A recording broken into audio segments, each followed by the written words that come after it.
50% US tariffs on Indian goods announced by Donald Trump earlier this month are set to come into effect today. India has repeatedly called the move unfair, unjustified and unreasonable.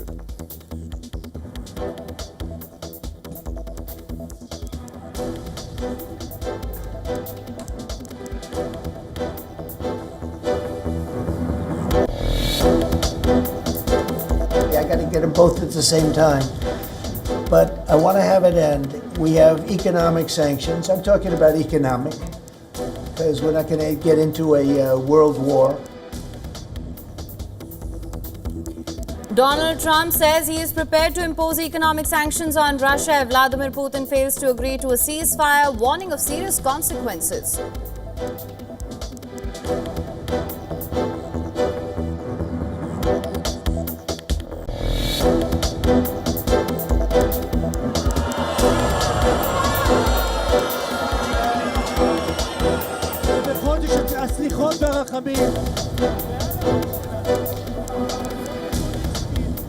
Thousands of Israelis rally in the streets of Tel Aviv, calling on Israeli Prime Minister to reach a deal with Hamas to end the war and release the hostages. Netanyahu says the war started in Gaza and it will end in Gaza.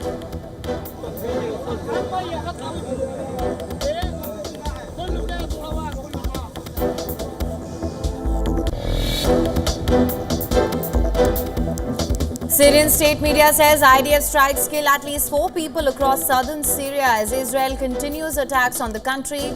3 soldiers killed in an attack near Damascus.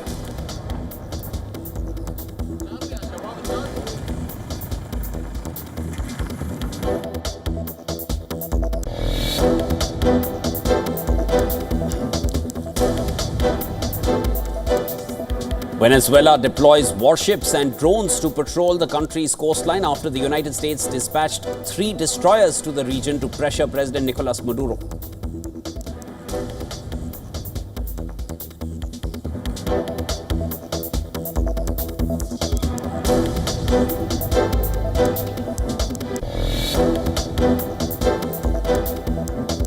Australia police hunts through night for a heavily armed man who he shot and killed 2 police officers while wounding a third. Local media describes the man on the run as a radicalized conspiracy theorist.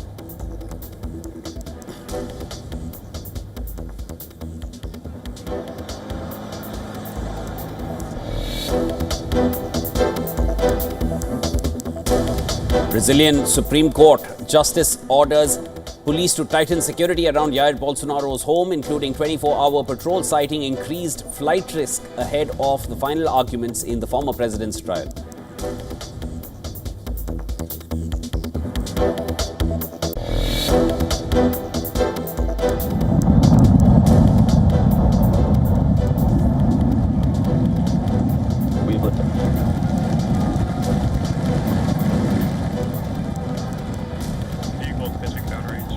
SpaceX Starship mega rocket rose into skies on its 10th test flight following a string of failures. Upper stage of rocket successfully splashes down in Indian Ocean after meeting its key objectives.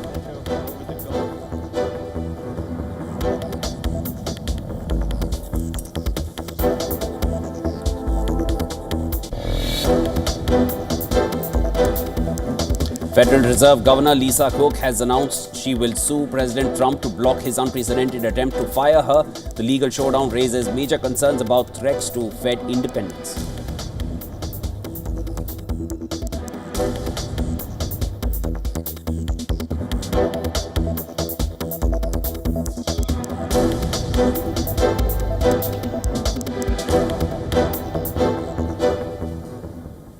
All right, starting with our top story on World DNA this morning, the hefty new US tariffs against India are set to kick in just a few hours from now. India is going to face a total of 50% tariffs on its imports in the United States. The US Department of Homeland Security has already notified India on the matter, signaling that the White House plans to push ahead with higher tariffs. The Donald Trump-led US administration has termed India's continued purchase of Russian oil a national security concern. In an interview, Vice President J.D. Vance stated that Trump applied aggressive economic leverage, including secondary tariffs on India, to make it harder for the Russians to get rich from their oil economy. As Trump's tariffs loom, the Indian Prime Minister has delivered a clear message to the countrymen: make in India and spend in India. Prime Minister Modi has pushed for the local vision, declaring that India would step up its strength no matter how much the pressure.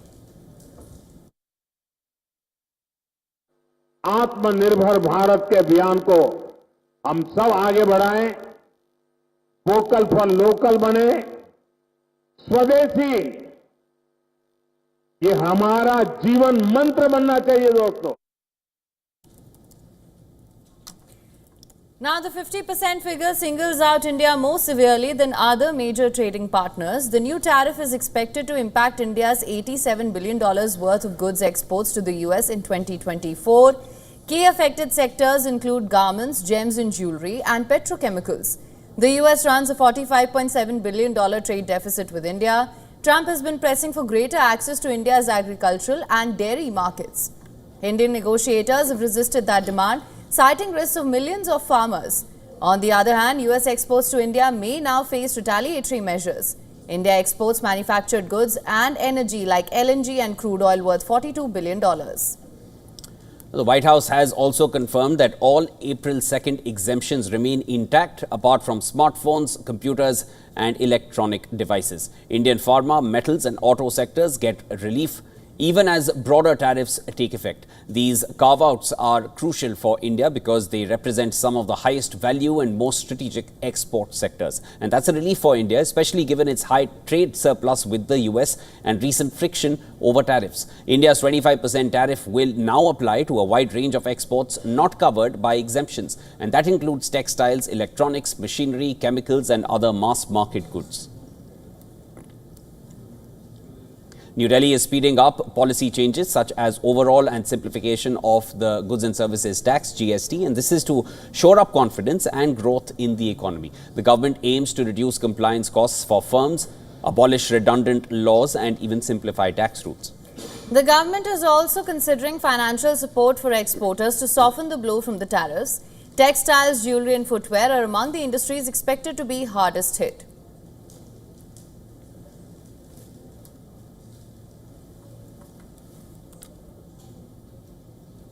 All right, for more on this, we're now being joined live by Professor Andrew Latham. He is a distinguished scholar of international relations, strategic studies and political economy.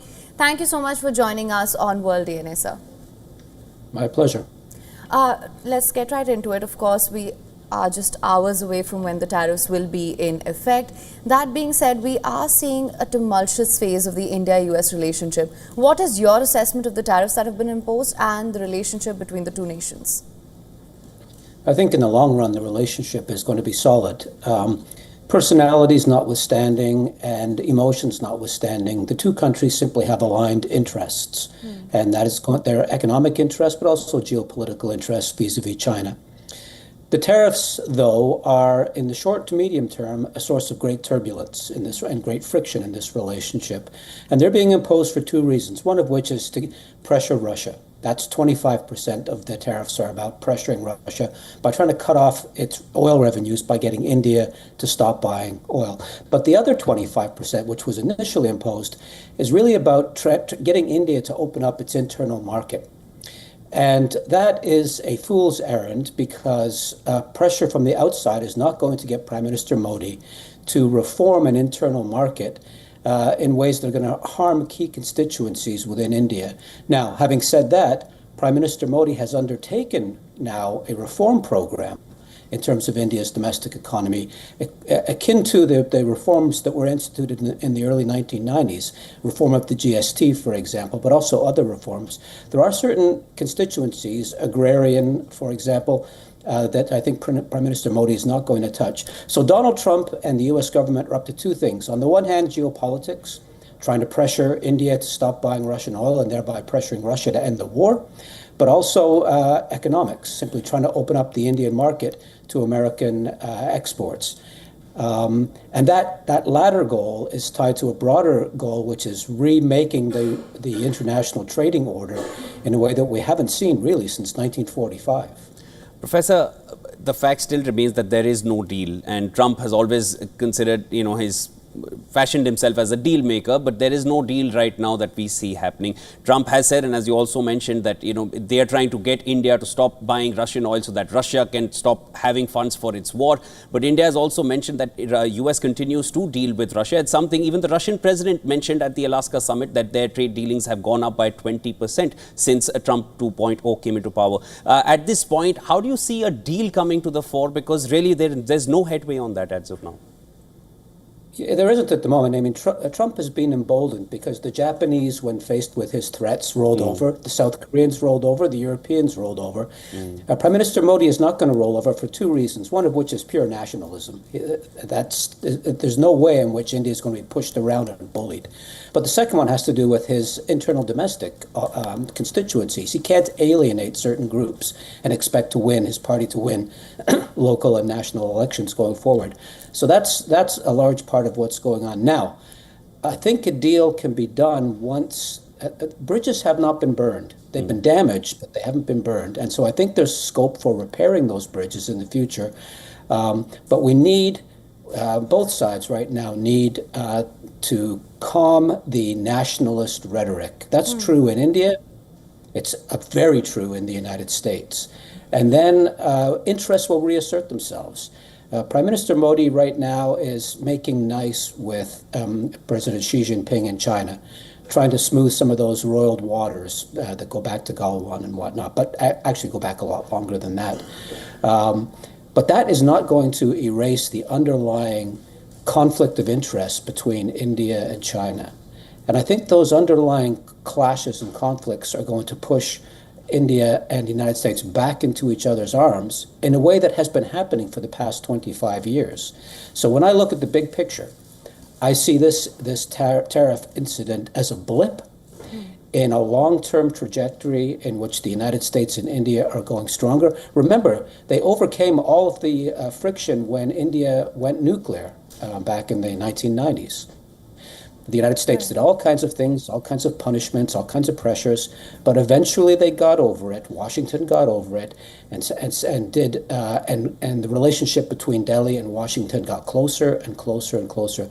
I see this moment as akin to that moment, and not marking a profound rupture in Indian-American relations. Right. Let's also talk about the end goal here. The objective, I believe, and it has been reiterated multiple times as well, is to pressure Russia. That being said, we've also heard comments from Russia and senior officials there that Russia is pretty much used to, at this point, working under sanctions, debilitating sanctions. They have an economy that is used to that sort of an environment. That being said, how effective do you think this pressure tactic is going to be? Is this a pressure tactic at all?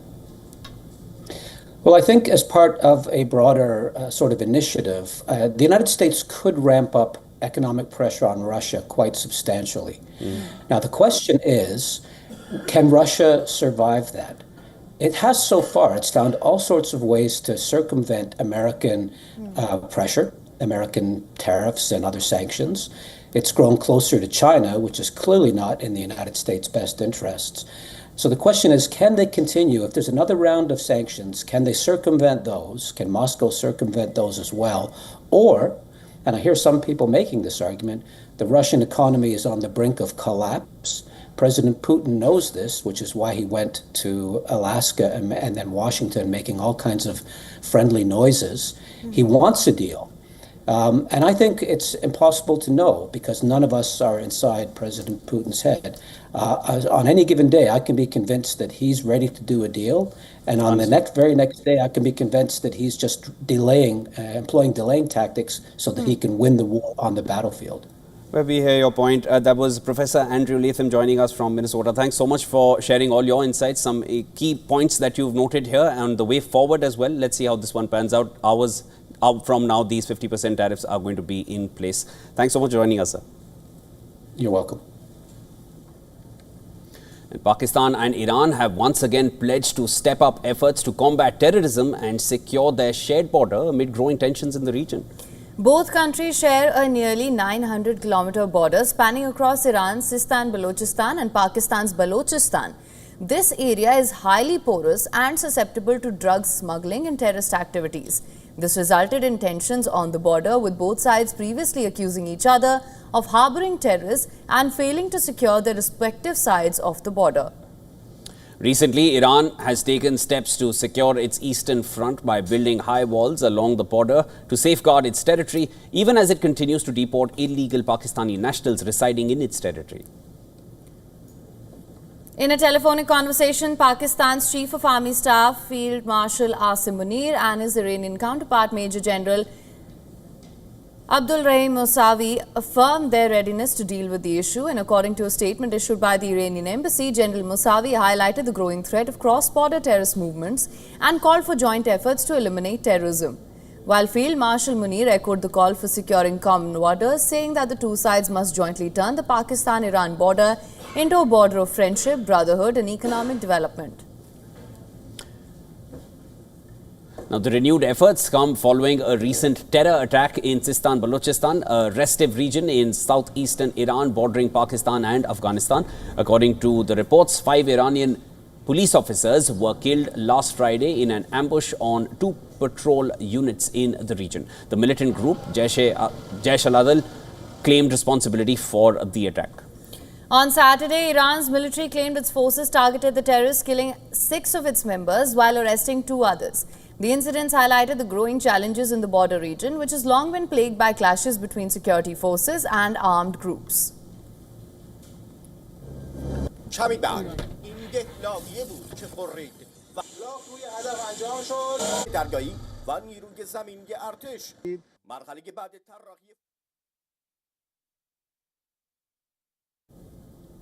Now, as Israel's key security cabinet meet on Gaza war ended without any fruitful outcome, Netanyahu pledged that the war will end in Gaza as it started there.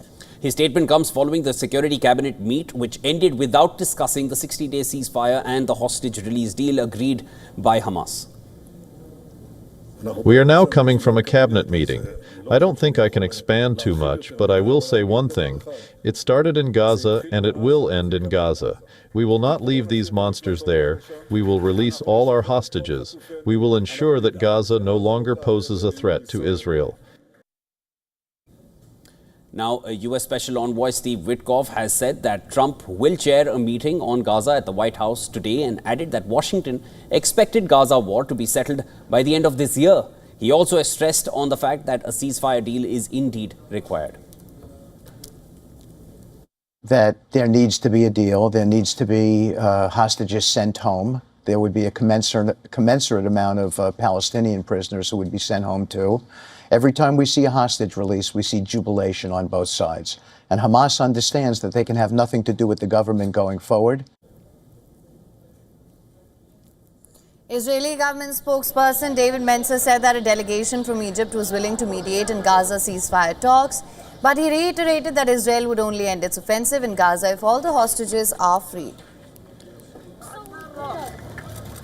Meanwhile, Qatar has taken a dig at Israel. They said that Israel seemed unwilling to reach an agreement as they have not yet responded to the ceasefire proposal agreed by Hamas. Now, a video filmed by an eyewitness outside Gaza's Nasser hospital has surfaced, which narrated the horror the moment 2 projectiles struck the building, killing several people. As Israel is facing severe backlash on the hospital attack, they stated that initial inquiry is completed and strikes were aimed at what it believes was a camera positioned by Hamas. However, Hamas rejected and said that Israel was trying to justify this crime by fabricating a false claim. They also added that Israel is trying to evade legal and moral responsibility for a full-fledged massacre. Meanwhile, thousands of Israelis in support of the families of hostages held in Gaza rallied in streets of Tel Aviv, calling on Prime Minister Netanyahu to reach an agreement with Hamas to end the war and release the remaining captives. Now, as a ceasefire still seems to be a distant dream, famine continues to grip Gaza. According to the health ministry, 3 more people have died in Gaza due to extreme hunger, following which UN again called for immediate ceasefire and unhindered humanitarian access across the Gaza Strip. In a separate development, French President Emmanuel Macron took a dig at Netanyahu over his criticism regarding alleged rising anti-Semitism in France and warned the issue should not be weaponized. He also urged Netanyahu to end the Gaza war, which he described as murderous and illegal.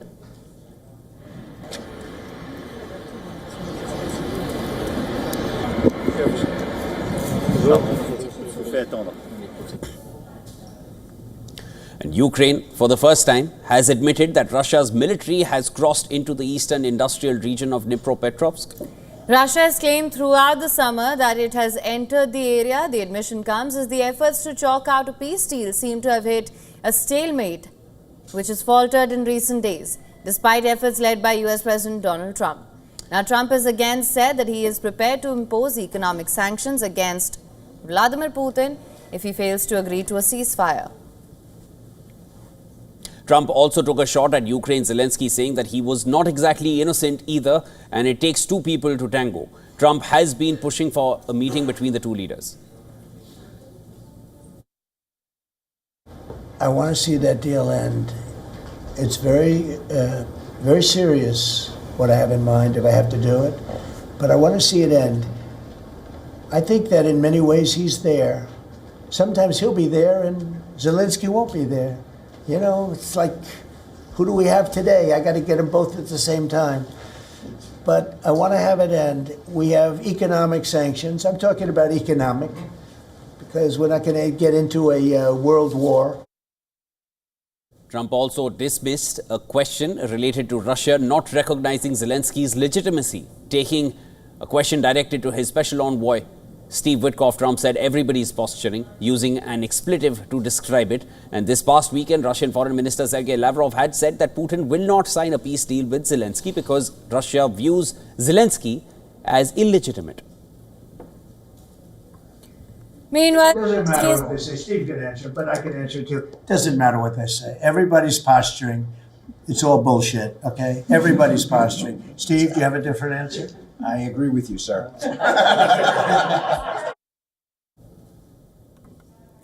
Meanwhile, Zelensky has stressed Ukraine will be as ready as possible for talks with Russia to end the war, but he believed Putin was still trying to evade negotiations. He said that Turkey, Gulf states or Europe could host talks with Russia, adding that it now primarily depended on US to put pressure on Russia. This week, there will be contacts with Turkey, there will be contacts with the Gulf countries, with the countries of Europe, which can serve as platforms for talks with the Russians. On our side, everything will be as ready as possible to end the war. It is important that the partners confirm this. And in the future, everything will depend solely on the will of world leaders, primarily the United States of America, to put pressure on Russia. Hungarian foreign minister said that his country may reconsider electricity supplies to Ukraine after Ukrainian drone attacks on the Druzhba oil pipeline. He accused Ukraine of open anti-Hungarian policy and hinted that Budapest could create difficulties for Kiev in the energy sector. In New York, the UN Security Council discussed the Nord Stream pipeline blast nearly 3 years after the sabotage shook Europe's energy security. It called for patience and restraint regarding ongoing investigations into the sabotage of the Nord Stream gas pipelines in 2022. Russia has called for an investigation as German authorities recently confirmed the arrest of an Ukrainian national as part of the probe. For more on this, our correspondent Susan Tehrani has sent us this report. Griffiths.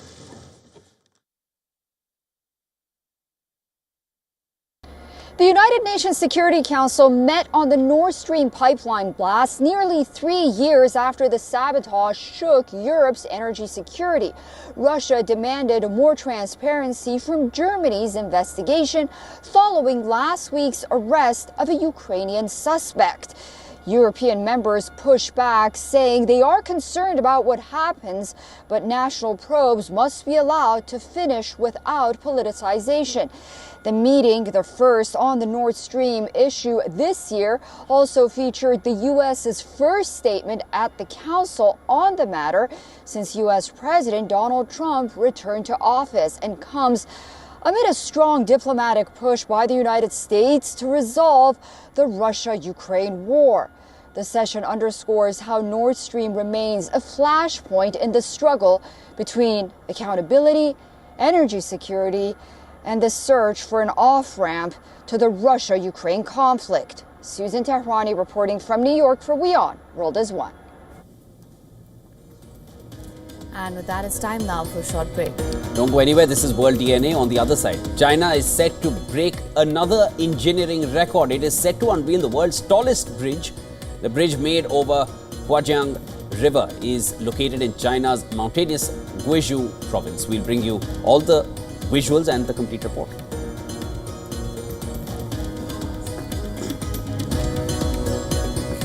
American music icon Taylor Swift has announced her engagement with NFL star Travis Kelce. We'll get you the latest on the other side.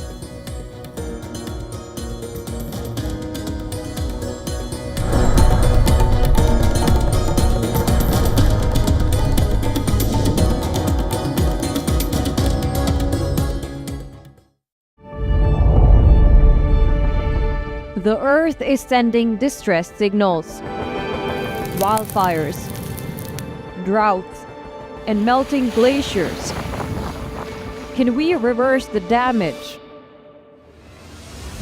Explore the harrowing effects of climate change. It's a wake-up call. Global emergency. Climate Tracker on WION World is One.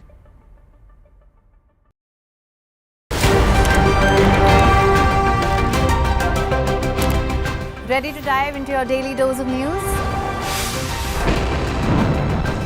Bringing you what's trending in the West and all that's setting trends in the East.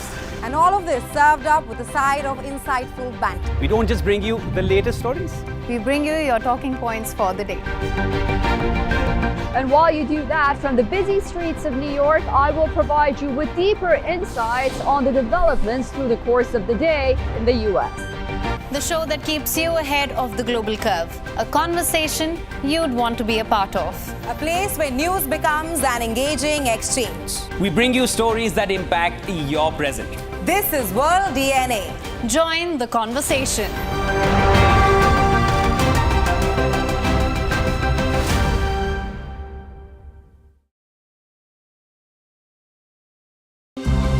To bring the benefits of the Subhash Chandra Show to your educational institution, teachers and students, send an invitation to Juhi Jha at juhi@such.org.in.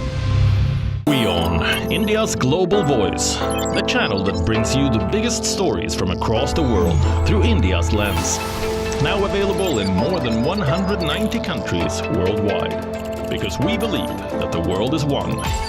Watch us in Africa, Europe, USA and Canada, South America, Asia Pacific, Middle East and North African regions.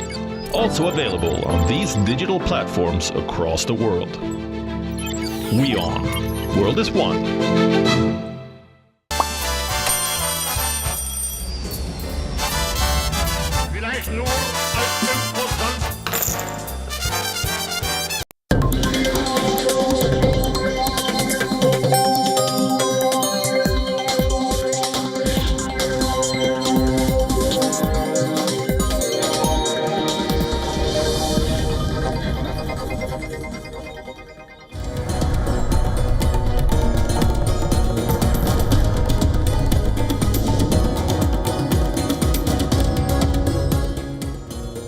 Welcome back, viewers. You're watching World DNA with Haim and I'm Shivan. Lots more to discuss. Let's start with the headlines.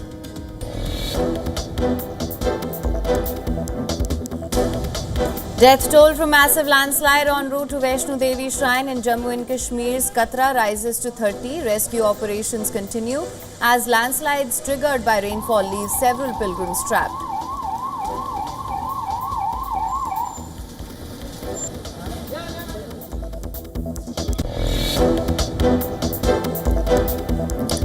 %50 US tariffs on Indian goods announced by President Donald Trump earlier this month. They are set to come into effect today. India has repeatedly called the move unfair, unjustified and unreasonable.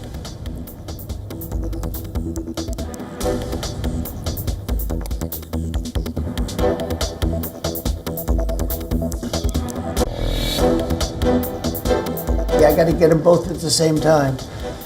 But I want to have it end. We have economic sanctions. I'm talking about economic, because we're not going to get into a world war.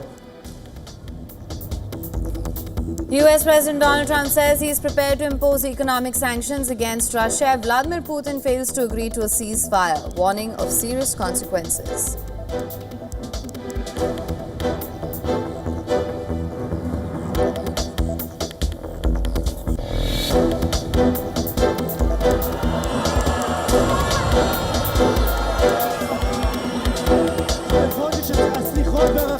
Thousands of Israelis rally in the streets of Tel Aviv, calling on Israeli Prime Minister to reach a deal with Hamas to end the war and release hostages. Netanyahu says the war started in Gaza and it will end in Gaza.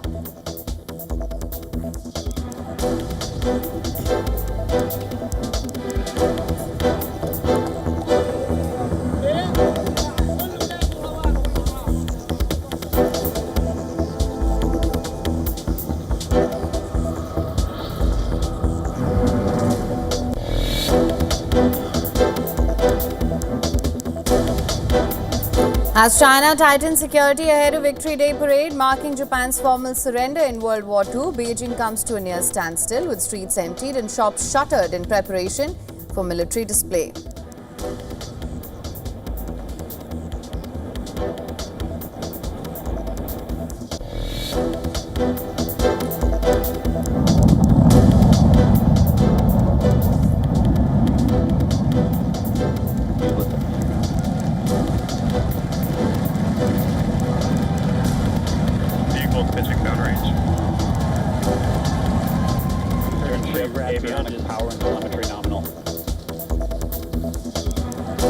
SpaceX Starship mega rocket roars into the skies on its 10th test flight following a string of failures.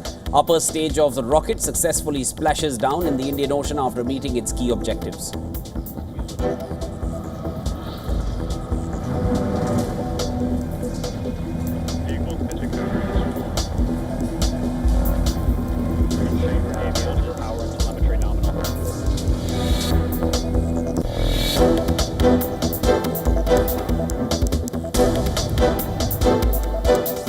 Trump administration may take stakes in top defense firms like Lockheed Martin, aiming to boost control over key military suppliers. The move could reshape U.S. defense industry ties with Washington.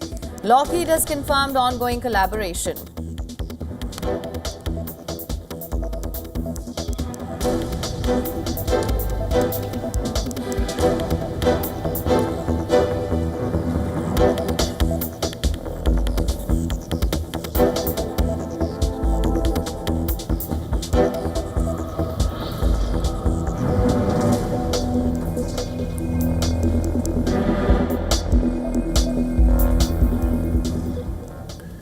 SpaceX Starship mega rocket roared into the skies on its latest test flight. This launch comes after a string of explosive failures that have cast doubt on its viability. The stainless steel behemoth lifted off from the company's star base in southern Texas, greeted by loud cheers from engineering teams.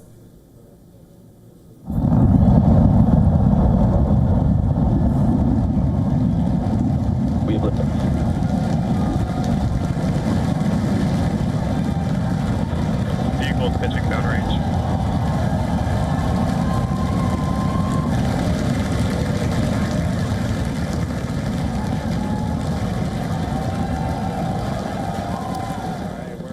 Standing 403 feet tall, the most powerful launch vehicle ever built lifted off from the company's starbase in southern Texas. Starship is key to Musk's ambitions of making humanity a multi-planetary species, while NASA is awaiting a modified version to act as a lander for its plans to return astronauts to the moon.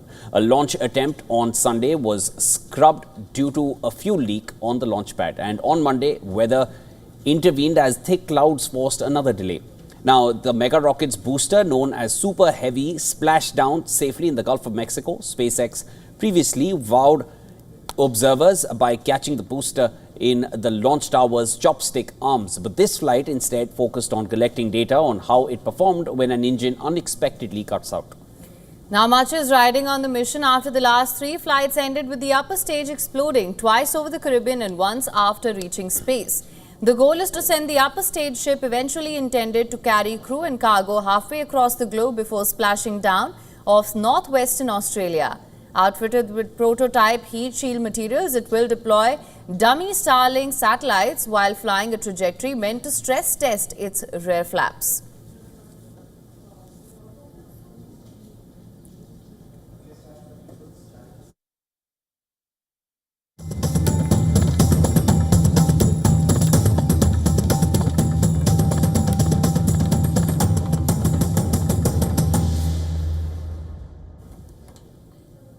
Now the air is filled with devotion as Ganesh Chaturthi celebrations unfold across India. Ganpati Bappa is being welcomed into homes and community pandals, with Maharashtra, Gujarat, West Bengal and Karnataka already immersed in the celebrations. In Mumbai, thousands of devotees are standing in long queues to seek blessings from the famed Lal Bagcha Raja. The atmosphere is charged with chants of Ganpati Bappa Moria as people wait patiently for their turn.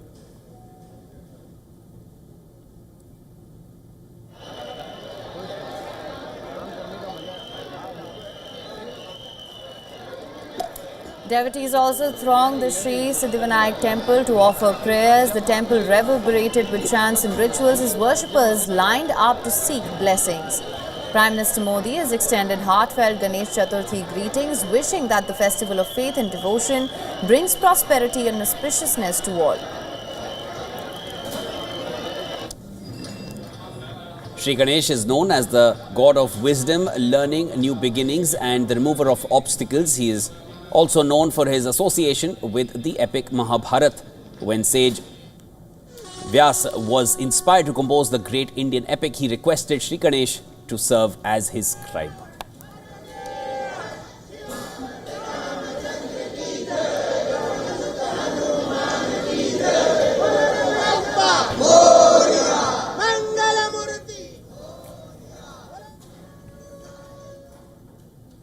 For more on this, the principal correspondent Disha Shah is joining us live from Mumbai. Disha, thank you so much for joining us. Of course, tell us where you are, what the atmosphere is like at the moment.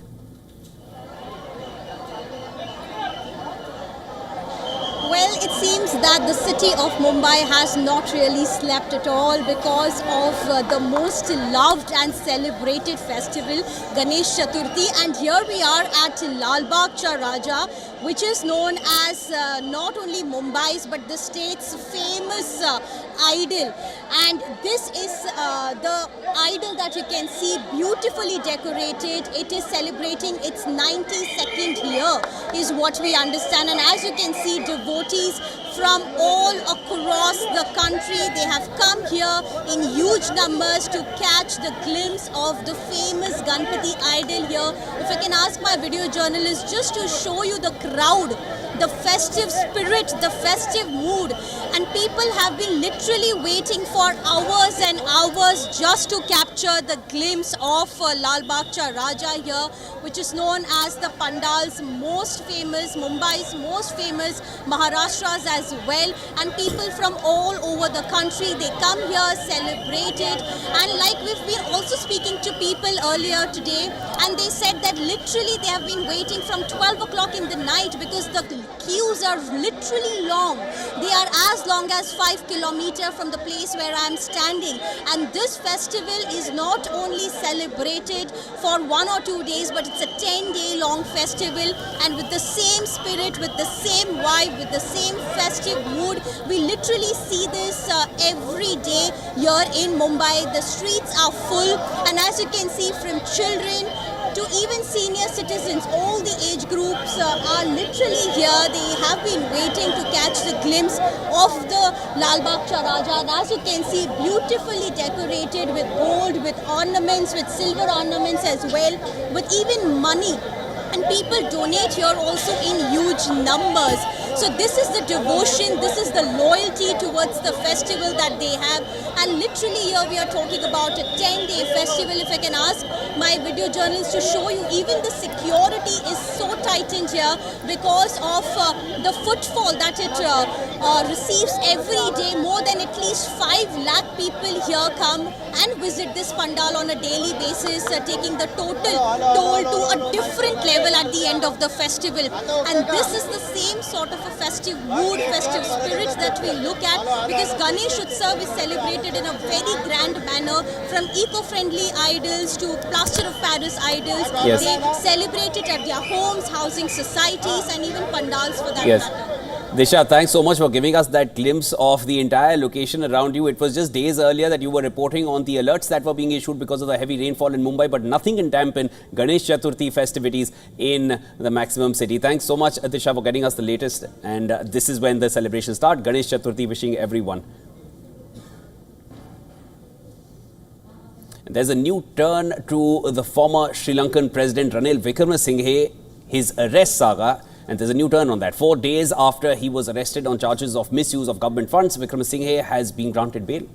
Now, the visuals of the former president handcuffed and being taken into police custody on Friday had created a stir. 75-year-old Wickremesinghe appeared in court via video link from the ICU of the Colombo National Hospital. Prosecutors allege that Wickremesinghe diverted state money to attend his wife's graduation ceremony in London in 2023 after an official trip to the United States. The court had ordered his detention until today's hearing. Wickremesinghe served as president from 2022 to 2024 in Sri Lanka. Opposition lawmakers say that the case undermines democracy and sets a dangerous precedent. The case has triggered a political storm. More than 1,000 supporters gathered outside the court in Colombo, waving black flags and raising slogans demanding his release. Protesters called the arrest a political witch hunt and accused the government of targeting its opponents. The government rejects those claims. It claims the arrest was in line with the law that mandated investigations against corruptions. The charges against Wickremesinghe remain under investigation. His next court date is yet to be announced. For now, Ranil Wickremesinghe is out on bail, but the political battle around him, that is far from over.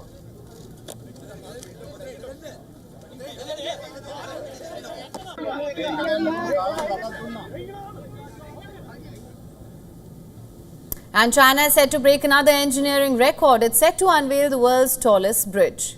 This bridge is made over Huajiang River and it is located in China's mountainous Guizhou province. Now, at a towering height of 625 meters from the river level, the bridge stretches 2,890 meters in length with a main span of 1,420 meters. And that makes it not only the world's tallest bridge, but also the largest span bridge ever built in a mountainous area. Huajiang Grand Canyon Bridge has cleared a crucial safety test and the mega structure is now on track to open to traffic in late September. After 5 days of rigorous road tests, engineers confirmed the structure meets all safety standards for strength, stiffness and performance.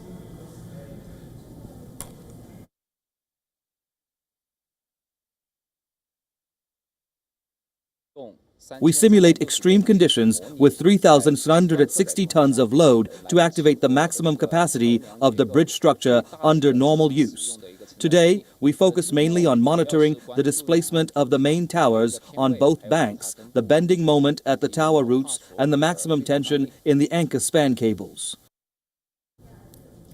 Now, to simulate extreme conditions, the testing team deployed 96 trucks weighing more than 3,300 tons. The vehicles were positioned across the bridge deck to monitor stress levels, tower movement and cable tension. The bridge itself is a feat of modern engineering. China has a reputation for building massive bridges like this. Guizhou province is home to many impressive structures and buildings. Nearly half of the top 100 tallest bridges in the world are in Guizhou.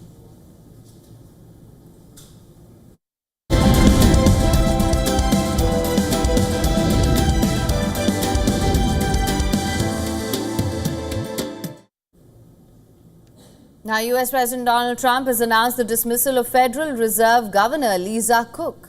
And this is the move that Cook has rejected, threatening legal action now. And this marks the first time that a U.S. president has attempted to fire a Fed governor. Trump argues that he has grounds under the Federal Reserve Act's for cause clause, citing an unproven referral of mortgage fraud. But legal experts say that this case is weak and the matter could end up in the U.S. Supreme Court. At the heart of the clash is the Fed's independence. Since 1978, the central bank has a dual mandate: price stability and maximum employment. Free from political interference, Trump has been pressing for steep rate cuts to stimulate growth and lower government borrowing costs. But inflation remains above the Fed's 2% target and mortgage rates are hovering near 7%. Already fueling voter frustration, economists warn that political meddling could undermine market trust, trigger higher borrowing costs and weaken the dollar's role as the world's safe haven.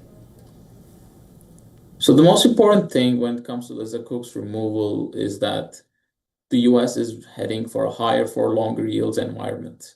Inflation is going higher and long-term inflation expectations, it's only a matter of time when they start to unanchor.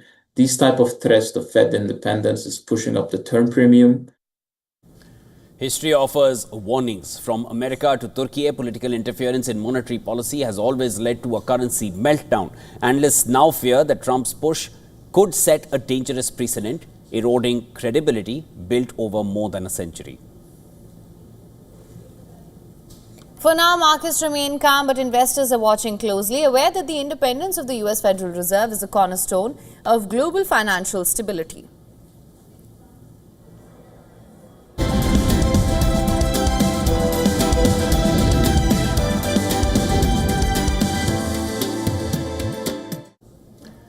And the FIDE World Cup 2025 will take place in Goa from October 31st to November 27th.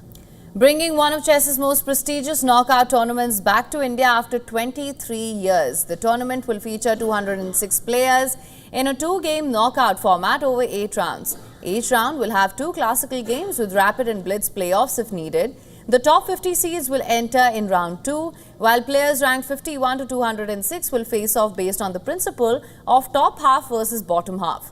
The top 3 finishers will even earn direct entry into the 2026 candidates tournament. And that will decide who challenges Domaraju Gogesh for the world title. India have 21 players in the entry list, including Gogesh, R. Pragnananda, Arjun Erigasi and 5-time world champion Vishwanathan Anand. But Anand's participation remains uncertain as he has not played classical chess for some time now. Gogesh too may skip this one since he is not part of the candidates' qualification race. World number 1 Magnus Carlsen is the defending champion, having won the previous edition in 2023. Even his participation is uncertain. The last time India hosted the FIDE World Cup was in 2002 when Vishwanathan Anand won the title in Hyderabad. India have recently hosted several major events, including the 2022 Chess Olympiad in Chennai.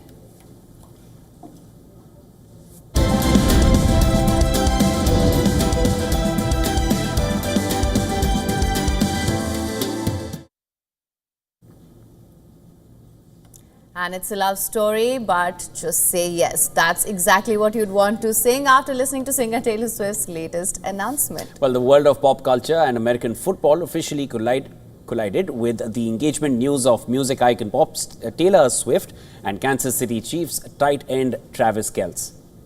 Now, this announcement has particularly electrified Kansas City, the couple's adopted home, where celebrations are already in full swing. Swift and Kelce's whirlwind romance has captivated millions with their public appearances at Chiefs games, and Swift's Eras Tour stops becoming major talking points. Adding a neat political dimension to the joyous occasion, President Donald Trump also congratulated the couple.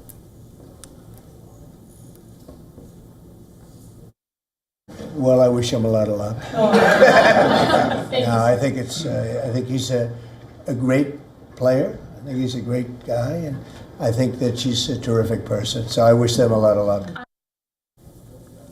The excitement in Kansas City is palpable. Local businesses have wasted no time capitalizing on the romance, with a surge in merchandise featuring the power couple, T-shirts emblazoned with Tavis or Kelce's version, mugs with animated caricatures of the pair, and even Chiefs jerseys with Swift on the back are flying off the shelves. Local art galleries are reportedly commissioning pieces dedicated to the couple, showcasing their significant impact on the city's cultural landscape.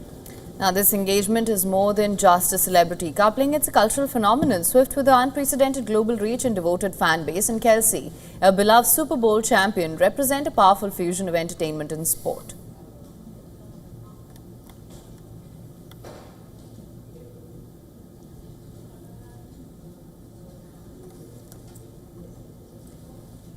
Now, the Tariffs era is here to stay, and it's said to be one of the most talked about unions of the decade. The city and indeed the world waits with bated breath for the next chapter in this extraordinary love story.